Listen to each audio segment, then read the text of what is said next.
प्यारे बच्चों, welcome to physics solution point. बच्चों, आज के इस वीडियो में हम लोग 2 डायमेंशनल मोशन का सेकेंड पार्ट पढ़ेंगे। इस पार्ट में बेसिकली हम लोग सर्कुलर मोशन की बात करेंगे। इससे पहले के पार्ट में हम लोगों ने प्रोजेक्टाइल मोशन के लिए पूरा कॉन्सेप्ट जो मेन बातें थी रिवाइज किया था, और आज हम लोग सर्कुलर मोशन के मेन कॉन्सेप्ट को रिवाइज करेंगे, समझने का प्रयास करेंगे। तो चलिए शुरू करते हैं सर्कुलर मोशन। बच्चों, this is well known fact कि सर्कुलर मोशन का जो मेन काज होता है, मेन वजह होता है, मेन कारण होता है, वो होता है सेंट्रीपेटल फोर्स। सेंट्रीपेटल फोर्स के बिना सर्कुलर मोशन होना पॉसिबल नहीं होता है। सवाल उठा सेंट्रीपेटल फोर्स सर क्या होता है? तो बच्चों, मान लो कोई बॉडी एक सीधी लाइन में जा रही हो और उसके ऊपर कोई भी फोर्स ना लगे, तो न्यूटन के नियमानुसार जिधर वो जा रही उधर ही चलती जाएगी। वहीं पर एक कंडीशन सोचो कि बॉडी सीधी लाइन में जाने की, एक स्ट्रेट लाइन में जाने की कोशिश तो कर रहा था, तब तक बॉडी के ऊपर एक ऐसा फोर्स लगा जो वेलोसिटी के परपेंडिकुलर था। अब बच्चों, इस फोर्स और वेलोसिटी की इंटरेक्शन से बॉडी ऐसे नहीं जा पाएगा, बॉडी ऐसे नहीं जा पाएगा, बॉडी थोड़ा सा टर्न लेगा। सपोज करो ये सिचुएशन मेंटेन रहे कि फोर्स और इंस्टेंटेनियस वेलोसिटी के बीच में जो एंगल रहे वो 90 डिग्री हमेशा बना रहे, तो इन दोनों के इंटरेक्शन से बॉडी घूमते इसका मोशन कैसा हो जाता है? Circular motion. तो सर्कुलर मोशन होने की मेन वजह यही होती है, दैट इज सेंट्रीपेटल फोर्स। आइए जरा इस पर हम लोग चर्चा करते हैं, क्या क्या खास बातें हैं। देखिए बच्चों, यहाँ सर्कुलर मोशन की अगर खास बातों की बात करें तो मैंने एक डायग्राम यहाँ बनाया हुआ। देखिए, सर्कुलर मोशन जब होता है बच्चों, तो एक फोर्स जिसको मैंने अभी बताया, जिसको सेंट्रीपेटल फोर्स कहते हैं, ये निश्चित रूप से बॉडी के ऊपर लगना है। बाकी फोर्स लगे ना लगे कोई मतलब नहीं, लेकिन centripetal force that must required for the circular motion. Okay, यहाँ के अंदर बच्चों अब सेंट्रीपेटल फोर्स की क्या क्या खास बातें हैं समझिएगा। सेंट्रीपेटल फोर्स की खास बात यह है कि बच्चों ये हमेशा सर्कल के सेंटर की ओर लगता है। देखिए, कहीं पर भी देखेंगे सेंट्रीपेटल फोर्स जो होगा वो सर्कल, जिस भी सर्कुलर पाथ की बात कर रहे हैं, उसके सेंटर की ओर होगा। और जैसा कि बच्चों वेलोसिटी वेक्टर का कॉन्सेप्ट है, वो हमेशा पाथ के कैसे होगा? टेंजेंशियल। तो सर्कुलर मोशन में बच्चों सेंट्रीपेटल फोर्स और वेलोसिटी, इंस्टेंटेनियस वेलोसिटी, जिस समय हम देख रहे हैं उस समय फोर्स और उस समय वेलोसिटी, इन दोनों के बीच में एंगल हमेशा 90 डिग्री होना है, यानी कि दोनों एक दूसरे के परपेंडिकुलर रहने हैं। सीखिए, यहाँ पर बच्चों सबसे पहले मैंने यही बात यहाँ पर किया है, main cause of circular motion is the centripetal force या फिर रेडियल फोर्स। बच्चों, रेडियल फोर्स भी इसी को कहते हैं क्योंकि रेडियस के एलांग ये लग रहा होता है। अच्छा, यहाँ पर बच्चों जो सेंट्रीपेटल फोर्स है, कहीं पर भी देखो तो उस समय जो भी इंस्टेंटेनियस वेलोसिटी की डायरेक्शन उसके हमेशा ये कैसे रहेगा? परपेंडिकुलर। तो FC ऑलवेज परपेंडिकुलर, ये ऑलवेज होगा बच्चों, हमेशा वेलोसिटी वेक्टर के परपेंडिकुलर रहेगा। ठीक है। अच्छा, यहाँ पर बच्चों अब हम बात करेंगे कि सेंट्रीपेटल फोर्स क्या यहाँ वेलोसिटी को इंक्रीज करा सकता है, क्या ये वेलोसिटी को डिक्रीज करा सकता है, या फिर ये केवल डायरेक्शन को चेंज करा सकता है? तो देखो बच्चों, सेंट्रीपेटल फोर्स यहाँ है, वेलोसिटी वेक्टर यहाँ है। अगर फोर्स का कंपोनेंट हम वेलोसिटी के अलांग लें तो आपको पता है किसी वेक्टर का कंपोनेंट 90 डिग्री पर अगर हम लेते हैं तो that vector multiplied by cos 90, मतलब वो वैल्यू 0 हो जाता है। तो अगर इस सेंट्रीपेटल फोर्स का कंपोनेंट हम वेलोसिटी के अलांग लेंगे बच्चों, क्या हो जाएगा? FC cos 90 दैट इज 0, यानी ये फोर्स इस वेलोसिटी को बढ़ा नहीं सकता है। अगर बच्चों इस फोर्स का कंपोनेंट 90 डिग्री पर हम इधर लेफ्टवर्ड लेना चाहें तो FC cos 90 डिग्री, यानी कि ये जो फोर्स का कंपोनेंट होगा वो इस वेलोसिटी को डिक्रीज भी नहीं करा सकता। इसका मतलब ये होगा बच्चों कि वेलोसिटी को ना तो ये फोर्स घटा सकता है ना बढ़ा सकता। कहीं भी चेक कर लो, फोर्स का कंपोनेंट 90 डिग्री पर 0, 90 डिग्री पर 0, यानी ये फोर्स ना तो वेलोसिटी को बढ़ा सकता है ना तो वेलोसिटी को घटा सकता है। That means the centripetal force can neither increase the velocity not decrease the velocity. यानी अब ये करा क्या रहा है, इसका रोल क्या है बच्चों, इसका रोल ये है ना, अगर सोचो इसको मैं हटा दूं तो ये बॉडी क्या मुड़ेगा, नहीं, ये सीधे निकल जाएगा।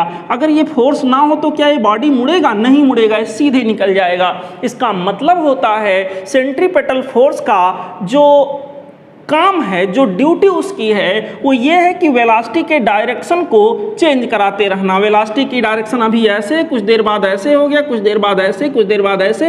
ये क्यों बदल रहा है डायरेक्शन, कौन बदल रहा है डायरेक्शन बच्चों, मैंने आपको बताया था, दैट इज सेंट्रीपेटल फोर्स। तो सेंट्रीपेटल फोर्स बच्चों वेलोसिटी के मैग्नीट्यूड को नहीं चेंज करेगा, बल्कि किसको चेंज करता है बताइए आप लोग, यहाँ पर बच्चों उसके वेलोसिटी के डायरेक्शन को, सर्कुलर मोशन के वेलोसिटी के डायरेक्शन को।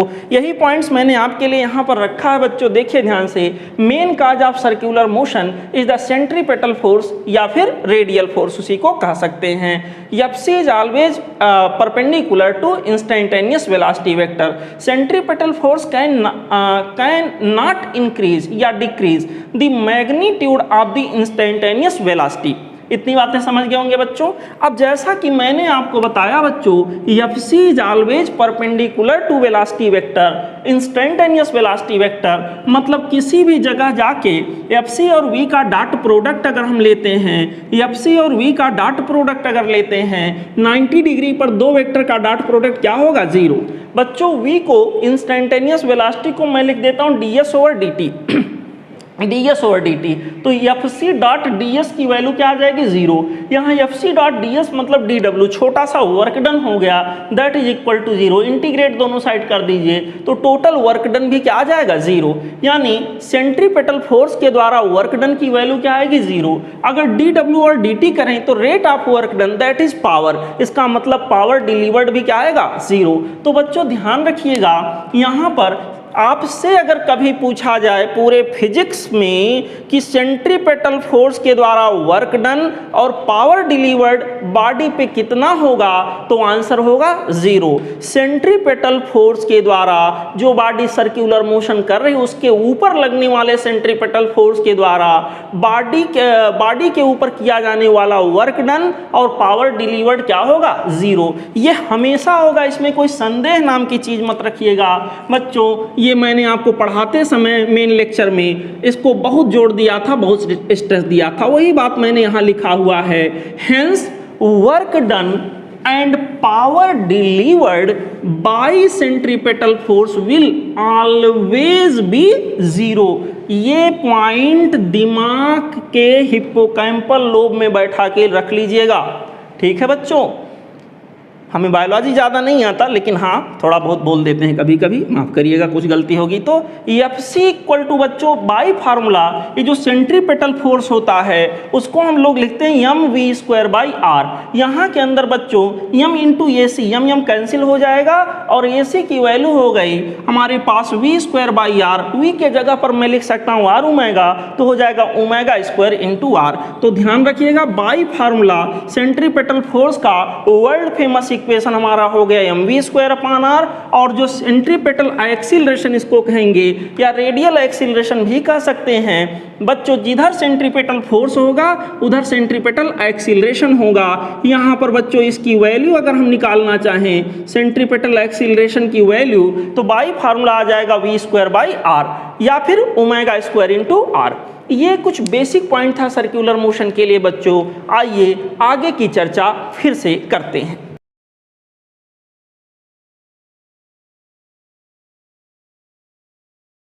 अब हम लोग बात करते हैं यूनिफॉर्म सर्कुलर मोशन क्या होता है। बेसिकली सर्कुलर मोशन में हम दो टाइप के सर्कुलर मोशन की बात करेंगे, एक यूनिफॉर्म और एक नॉन यूनिफॉर्म। यूनिफॉर्म का मतलब ये हुआ कि बॉडी अगर यहाँ 2 मीटर पर सेकेंड से चल रहा है तो यहाँ भी 2 मीटर पर सेकेंड से चले, यहाँ भी 2 मीटर पर सेकेंड से चले, यहाँ मतलब पाथ के हर एक पॉइंट के लिए उसकी स्पीड कांस्टेंट हो। यानी कि हम एक ऐसे सर्कुलर मोशन की बात करने जा रहे हैं जिसमें हर पॉइंट पर स्पीड एक ही रहेगा। अब ऐसे सर्कुलर मोशन की क्या पहचान होगी जिसको हम यूनिफॉर्म सर्कुलर मोशन बेसिकली कहते हैं, उसकी क्या पहचान होगी, उसमें और क्या क्या खास बातें होंगी, आइए देखते हैं बच्चों। अगर यूनिफॉर्म सर्कुलर मोशन है मीन्स स्पीड कांस्टेंट, जरा ध्यान दीजिए, स्पीड कांस्टेंट मतलब स्पीड को चेंज कराने वाला कोई नहीं है, मतलब स्पीड को डिस्टर्ब करने वाला कोई फोर्स मौजूद नहीं है, मतलब केवल और केवल एक फोर्स होगा जो कि होगा सेंट्रीपेटल फोर्स। सेंट्रीपेटल फोर्स तो वैसे भी सर यहाँ स्पीड को परिवर्तित नहीं करा सकता, चेंज नहीं करा सकता, इसलिए इसमें केवल और केवल कौन सा फोर्स लग रहा होगा, सेंट्रीपेटल फोर्स है। जो रिजल्टेंट हो सकता है इधर 10 force, 1 Newton, 2 Newton, 5 Newton, 10 Newton, सब मिला जुला कर रिजल्टेंट हमारा सेंटर की ओर रहेगा। और बच्चों केवल और केवल सेंट्रीपेटल फोर्स लग रहा होगा, उसके अलावा कोई और फोर्स यहाँ यहाँ यहाँ ये नहीं हो सकता। अगर यूनिफॉर्म सर्कुलर मोशन है तो स्पीड कांस्टेंट रहेगी और यहाँ पर केवल और केवल resultant force as a centripetal force लग रहा होगा। जो मैंने यहाँ पहला पॉइंट आपको दिखाया है, here uniform circular motion UCM की बात करें, here net force acts as centripetal force which is always towards the center of the circular path and perpendicular to instantaneous velocity vector। ये बात मैं पहले भी बता चुका हूँ कि बच्चों ये जो हमारे पास फोर्स होता है उस समय की वेलोसिटी वेक्टर के हमेशा परपेंडिकुलर होता है।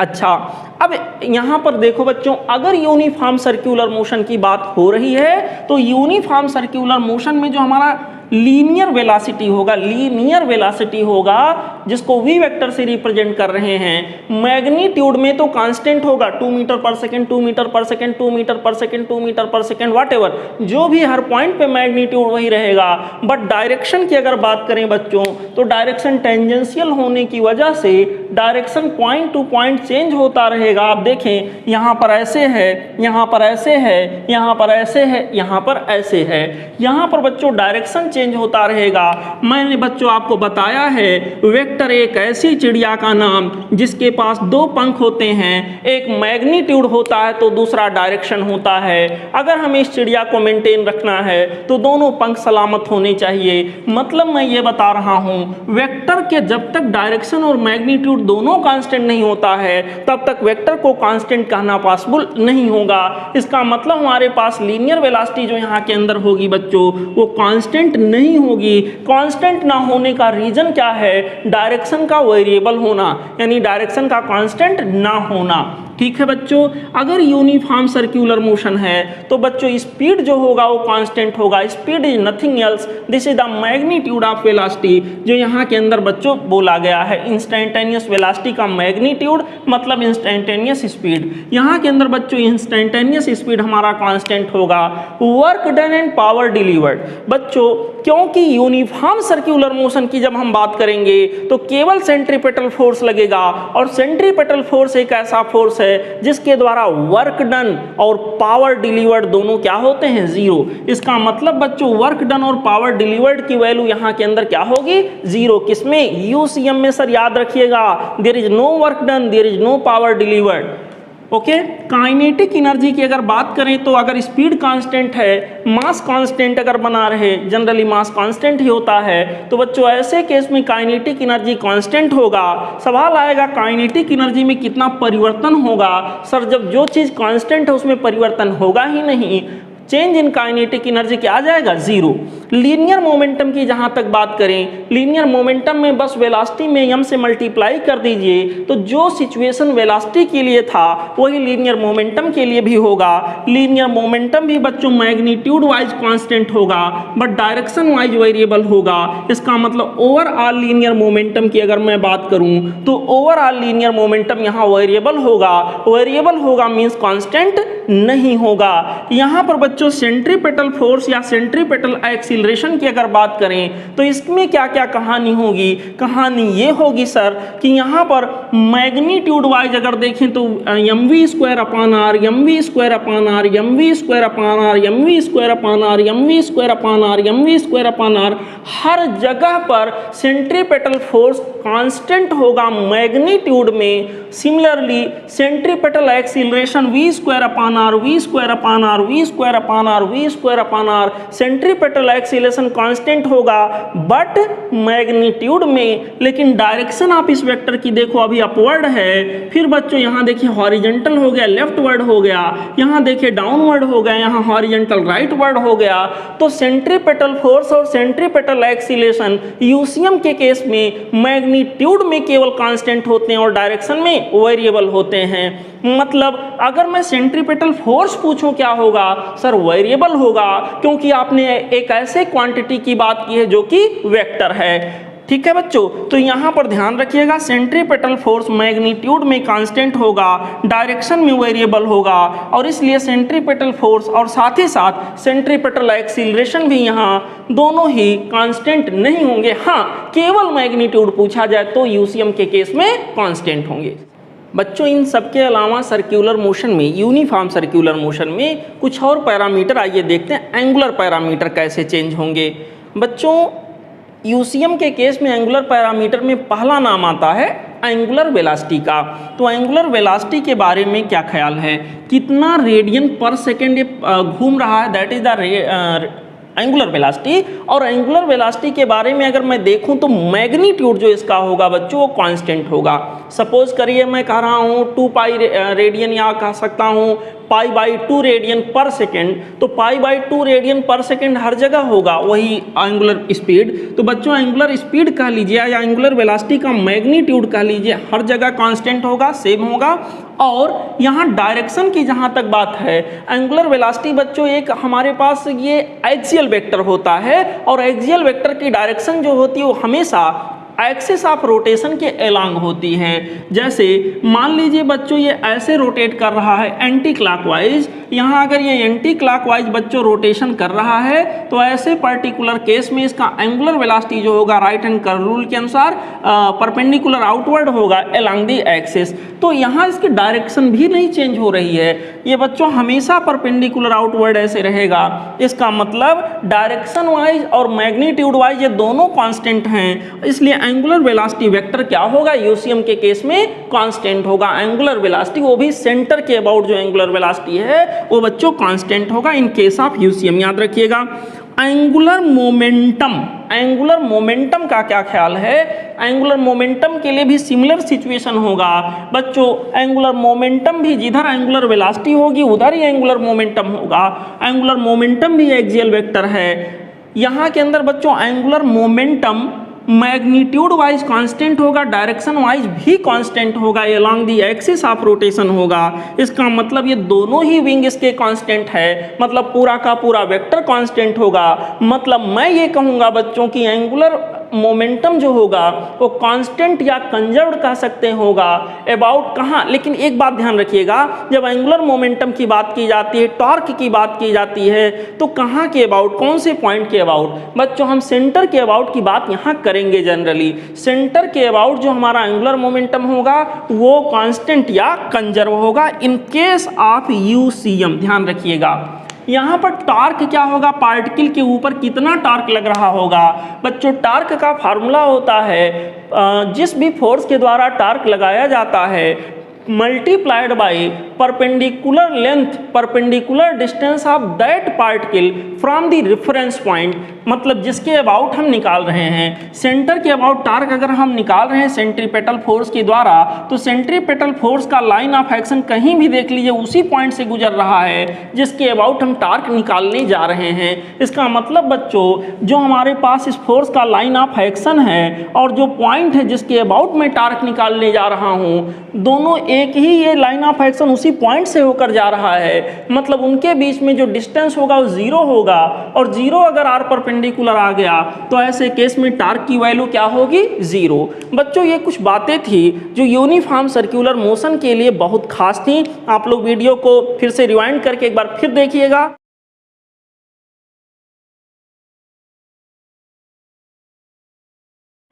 प्यारे बच्चों, अगर हम नॉन यूनिफॉर्म सर्कुलर मोशन की बात करें तो इसके लिए क्या क्या कंडीशंस खास होंगे, आइए ज़रा समझने का प्रयास करते हैं। बच्चों नॉन यूनिफॉर्म सर्कुलर मोशन के केस में एक और फोर्स यहाँ के अंदर आ जाता है। वो फोर्स कौन सा होता है? इसको बच्चों हम लोग कहते हैं टेंजेंशियल फोर्स। क्या कहते हैं? Tangential force. बच्चों यहाँ पे एक फोर्स तो ऑलरेडी था, दैट इज सेंट्रीपेटल फोर्स। भैया इसके बिना तो आप कल्पना मत करिए कि सर्कुलर मोशन हो सकता है।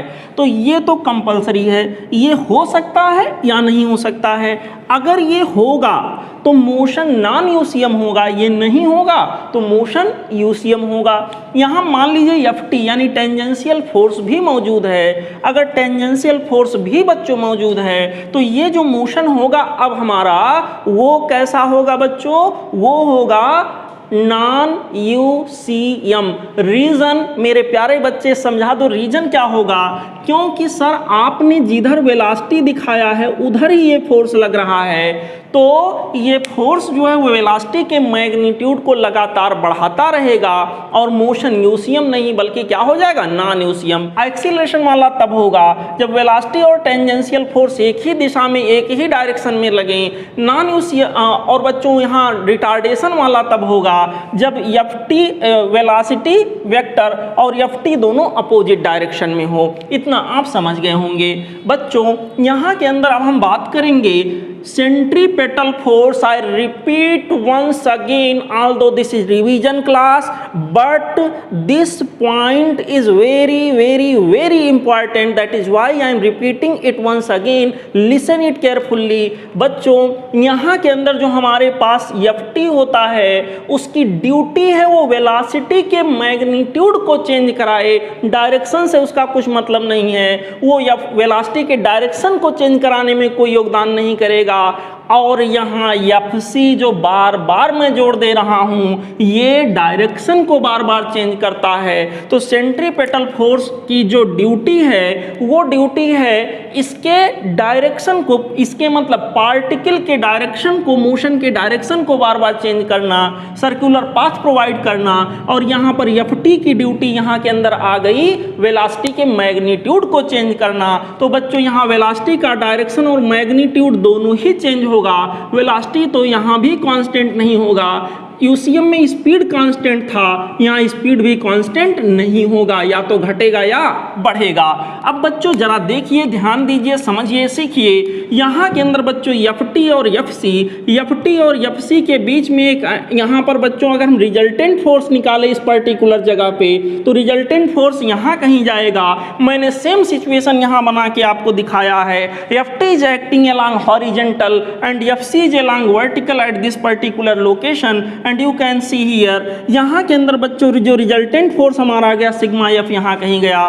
दोनों वेक्टर के बीच में एंगल 90 डिग्री है, तो रिजल्टेंट वेक्टर अगर मैं निकालने जाऊंगा दोनों का वेक्टर सम होगा। वेक्टर सम लेंगे 90 डिग्री पर दो वेक्टर का अगर वेक्टर सम लेंगे तो रिजल्ट हमें कुछ ऐसे मिलेगा, स्क्वायर रूट के अंदर Fc का स्क्वायर प्लस Ft का स्क्वायर। और यहाँ के अंदर बच्चों सिमिलरली अगर हम यहाँ रिजल्टेंट एक्सीलरेशन सिग्मा ये निकालने जाएं तो हो जाएगा स्क्वायर रूट के अंदर AC का स्क्वायर प्लस AT का स्क्वायर। AC की वैल्यू बाई फार्मूला आपको पता है V स्क्वायर बाई R होता है, का स्क्वायर मतलब V का पावर 4 अपान R स्क्वायर यहाँ लिख सकते थे, प्लस AT स्क्वायर। ये हो गया बच्चों रिजल्टेंट एक्सीलरेशन। रिजल्टेंट एक्सीलरेशन या रिजल्टेंट फोर्स की डायरेक्शन कुछ यूं यहाँ के अंदर चेंज हो रही होगी, कुछ यूं बदल रही होगी, कुछ ऐसे चल रहा होगा। आप इस बात को समझ सकते हैं बच्चों। अब जरा आइए इसी से जुड़ा हुआ कुछ और फैक्ट्स देखते हैं। Fc और Ft के बीच में कहीं पर भी किसी भी पॉइंट पे जाओ और इन दोनों के बीच में एंगल देखो और मुझे बताओ कितना होगा। एब्सोल्युटली आपने सही बताया। यहाँ के अंदर जो इन दोनों के बीच में एंगल किसी भी पर्टिकुलर लोकेशन पे जाएं तो इंस्टेंटेनियस Fc और इंस्टेंटेनियस Ft के बीच में एंगल 90 डिग्री आएगा। और 90 डिग्री पर इन दोनों का डॉट प्रोडक्ट अगर कभी पूछा गया आपके एग्जाम में तो बच्चों इसका रिजल्ट क्या आ जाएगा? 0। यहाँ पर बच्चों AC डॉट AT की वैल्यू अगर आपसे पूछा जाए क्या होगा? 0। यहाँ के अंदर बच्चों Ft और V कहीं पर भी आप जाइए, Ft और V के बीच में एंगल या तो 0 डिग्री होगा या तो 180 डिग्री होगा। 0 डिग्री अगर होगा तो Ft V को बढ़ाएगा, मतलब मोशन में वेलोसिटी का मैग्नीट्यूड चेंज होगा। मोशन तो नॉन यूसीएम डेफिनेटली होगा और एक्सीलरेटेड होगा। Y is it will be accelerated. Why it will be accelerated? Accelerated इसलिए होगा बच्चों क्योंकि यहाँ के अंदर क्या होगा, यहाँ के अंदर एफ टी वी के मैग्नीट्यूड को बढ़ा रहा है। यहाँ पर देखें एफ टी और वी के बीच में एंगल अगर मान लीजिए 180 डिग्री हो, सिचुएशन ऐसा वाला कुछ हो जो अभी मैंने आपको बताया था, सर्कुलर मोशन हो रहा है, वेलोसिटी ऐसे एफ टी ऐसे है, अब क्या होगा, इनके बीच एंगल 180 डिग्री होने का मतलब हुआ वेलोसिटी डिक्रीज हो रही है। वेलोसिटी डिक्रीज होने का मतलब हुआ मोशन नॉन यूनिफॉर्म होगा, नॉन यूनिफॉर्म सर्कुलर मोशन होगा, साथ ही साथ कैसा होगा, रिटार्डेड होगा। तो नॉन यूसीएम में दो केस बच्चों, नॉन यूसीएम में दो केस, उसमें भी रिटार्डेड और एक्सीलरेटेड। रिटार्डेड तब जब 180 डिग्री का केस हो इन दोनों वेक्टर के बीच में, एक्सीलरेटेड तब जब इन दोनों वेक्टर के बीच में एंगल कितना हो, 0 डिग्री। अब एक बात और देखिए, एफ टी डॉट वी, अगर इन दोनों के बीच में एंगल 0 डिग्री है, एफ टी और वी के बीच में जो एंगल पॉसिबल है वो 0 डिग्री या 180 डिग्री पॉसिबल है बच्चों। मान लीजिए 0 डिग्री पर हम इस डॉट प्रोडक्ट की बात करें तो एफ टी डॉट वी जो भी होगा मैक्सिमम वैल्यू डॉट प्रोडक्ट का आएगा और पॉजिटिव आएगा।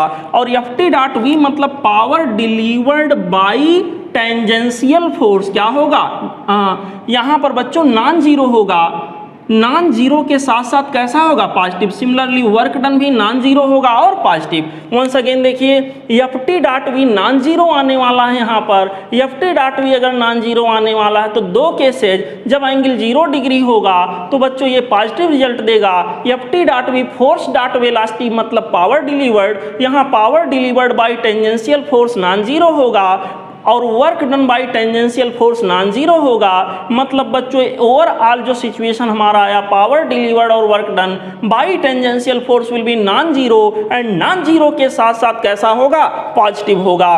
बच्चों अगर 180 डिग्री का केस है फिर वही situation, F T dot V इस बार हमारा निगेटिव आएगा, और निगेटिव आएगा इसके साथ ही साथ बच्चों नॉन जीरो होगा, यानी नॉन जीरो और negative in case of 180 degree and non zero and positive in case of 0 degree. अब एक चीज और जान लीजिए, मान लीजिए मोशन भले ही मोशन नॉन यूसीएम हो, लेकिन इसमें भी अगर आपसे पूछा जाए कि भैया सेंट्रीपेटल फोर्स के द्वारा वर्क डन 0, सेंट्रीपेटल फोर्स के द्वारा पावर डिलीवर्ड 0। बच्चों ध्यान से इस बात को जो बोलने जा रहा हूं नोट कर लीजिए दिमाग में, मोशन यूसीएम हो या मोशन नॉन यूसीएम में हो, सेंट्रीपेटल फोर्स के द्वारा वर्क डन और पावर डिलीवर्ड हमेशा क्या आएगा, 0।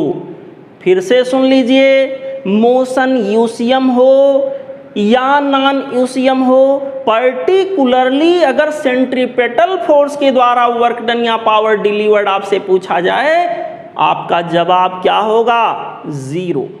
बच्चों एक छोटा सा बड़ा अच्छा सा कॉन्सेप्ट होता है, इसको सीख लीजिए। सपोज करिए कि कोई बॉडी हो और कोई बॉडी बच्चों कोई रिजिड बॉडी हो। रिजिड बॉडी का मतलब आपको मैंने प्रॉपर लेक्चर में बहुत समझाया है, यहाँ आगे की बातें देखिए। कोई रिजिड बॉडी किसी एक्सिस के अबाउट अगर एंगुलर मोशन या रोटेटरी मोशन कर रहा हो तो उस रिजिड बॉडी के अंदर जितने भी पार्टिकल होंगे वो सब क्या कर रहे होंगे, circular motion. Suppose I am the rigid body और बच्चों ये वाली एक्सिस जो मैंने यहाँ लगाया है इसके अबाउट मैं क्या कर रहा हूँ, रोटेटरी मोशन कर रहा हूँ। तो मेरे शरीर का जितना भी सेल है वो बच्चों इस एक्सिस के अबाउट क्या कर रहा है, सर्कुलर मोशन। तो यहाँ के अंदर क्या होगा, इसके अंदर जितने भी पार्टिकल हैं वो सब सर्कुलर मोशन कर रहे हैं, और उन सभी सर्कुलर मोशन का जो सेंटर होगा कहीं ना कहीं एक्सिस पर होगा। ठीक है बच्चों, जितने देर में ये वाला पार्टिकल एक सर्कुलर मोशन कंप्लीट करेगा उतने ही समय में, उतने ही टाइम में अगला वाला पार्टिकल भी एक सर्कुलर मोशन कंप्लीट करेगा, उतने ही समय में यहाँ वाला पार्टिकल भी एक सर्कुलर मोशन कंप्लीट करेगा। मतलब ये हुआ कि सभी का टाइम पीरियड सेम होगा, और टाइम पीरियड अगर सेम होगा बच्चों तो एंगुलर स्पीड भी सेम होगी और यहाँ साथ ही साथ फ्रीक्वेंसी भी सेम होगी। तो ध्यान रखिएगा, अगर कोई रिजिड बॉडी सर्कुलर मोशन या फिर कह लीजिए अच्छा टर्म होगा रोटेटरी मोशन या एंगुलर मोशन कर रहा है, तो उस रिजिड बॉडी के अंदर जितने भी पार्टिकल हैं एक्सिस वाले पार्टिकल को छोड़कर जितने भी पार्टिकल हैं वो सब क्या करेंगे, सर्कुलर मोशन करेंगे, और सभी सर्कुलर मोशन का सेंटर कहाँ पे होगा, एक्सिस ऑफ रोटेशन पे होगा। इस केस में सभी का टाइम पीरियड, सभी का एंगुलर वेलोसिटी और सभी का फ्रीक्वेंसी क्या होगा, सेम होगा। मतलब रेशियो वाइज अगर मैं देखूं तो 1:1 के बराबर आएगा। आई होप इतना आप समझ गए हों।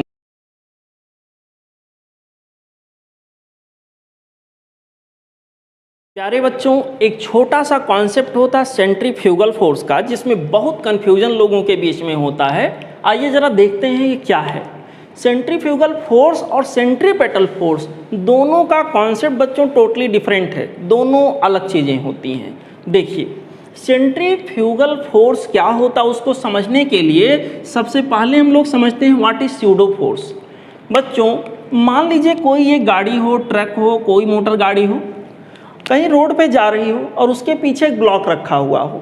जैसे ही इसमें बैठा हुआ ड्राइवर एक्सीलरेट करेगा अपनी गाड़ी को, एक्सीलरेटर को दबाएगा, जैसे गाड़ी स्पीड अप होगी आगे की ओर, ये जो बॉडी पीछे की ओर है इसके सरफेस पर रखा है, वो इधर के डायरेक्शन में एक फोर्स का अनुभव करता है, अपोजिट डायरेक्शन में। जिधर गाड़ी आगे की ओर एक्सीलरेट होगी उसके अपोजिट डायरेक्शन में फोर्स का अनुभव करता है।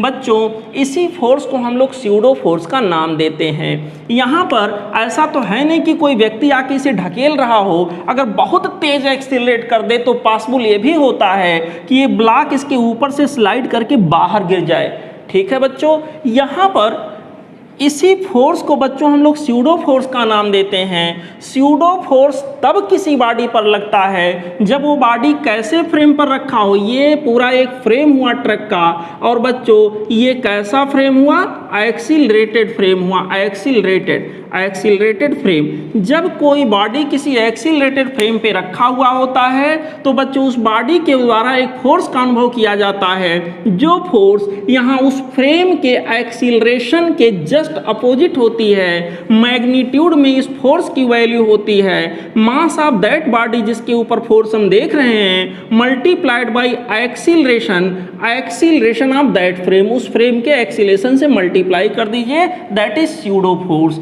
ठीक है बच्चों, यहाँ के अंदर अब देखिए हम उसी स्यूडो फोर्स से इसको कोरिलेट करेंगे। मान लीजिए कोई एक प्लेटफार्म हो, कोई इस तरह से डिस्क नुमा कोई एक प्लेटफार्म है जो किसी वर्टिकल एक्सिस के अबाउट बच्चों तेजी से रोटेट कर रहा हो, उसके ऊपर मैंने क्या किया, कोई सिक्का, कोई कॉइन या कोई ऑब्जेक्ट रख दिया। अगर बच्चों ये बॉडी इस तरह से सर्कुलर मोशन का एंगुलर मोशन कर रहा है तो बॉडी में बैठा हुआ, इस प्लेटफार्म में बैठा हुआ हर एक पार्टिकल, बैठा हुआ मतलब जो जिस पार्टिकल से मिलकर प्लेटफार्म बना है, हर आइटम, हर मॉलिक्यूल उसके अंदर क्या कर रहे होंगे, सर्कुलर मोशन अगर कर रहे होंगे तो हर पार्टिकल के ऊपर क्या लग रहा होगा, सेंट्रीपेटल एक्सीलरेशन और सेंट्रीपेटल फोर्स। तो सेंट्रीपेटल एक्सीलरेशन और सेंट्रीपेटल फोर्स लगने की वजह से ये जो हमारा प्लेटफार्म है बच्चों, वह एक एक्सीलरेटेड प्लेटफार्म हुआ जिसमें एक्सीलरेशन की दिशा सेंटर की ओर है। अब अगर उसके ऊपर में कोई तीसरी बॉडी, यहाँ चलो कलर चेंज कर देता हूँ, मैं कोई तीसरी बॉडी ले जाके अलग बॉडी रखूंगा, तो ये बॉडी को मैंने एक एक्सीलरेटेड फ्रेम पे रखा, इसलिए ये बॉडी एक फोर्स का, एक स्यूडो फोर्स का एक्सपीरियंस करेगा, और स्यूडो फोर्स की दिशा फ्रेम के एक्सीलरेशन के क्या होगी, अपोजिट, और मैग्नीट्यूड क्या होगा, mass of this body multiplied by acceleration of that frame. Acceleration of that frame, इस पॉइंट पे कितना एक्सीलरेशन उस फ्रेम का होगा जो कि सेंट्रीपेटल एक्सीलरेशन के बराबर आएगा। मान लेते बच्चों सेंटर से या एक्सिस से यहाँ की दूरी स्मॉल आर है, तो सेंट्रीफ्यूगल फोर्स इसी को हम कहेंगे which is actually a pseudo force. बच्चों, centrifugal force equal to mass into AC, mass into AC, AC का मतलब v स्क्वायर अपान आर हो गया, एम आर ओमेगा स्क्वायर के बराबर आ गया। ध्यान रहे ये पूरा आर मैंने नहीं लिया है, इतना लिया है जिस पोजीशन पर बॉडी रखा वहां की दूरी लिया है। ठीक है बच्चों, देन आज के बाद याद रखिएगा, centrifugal force is nothing else, this is a pseudo force, this acts on a body when this body is placed on A rotating platform. समझ में आ रहा बच्चों, लाइक दिस।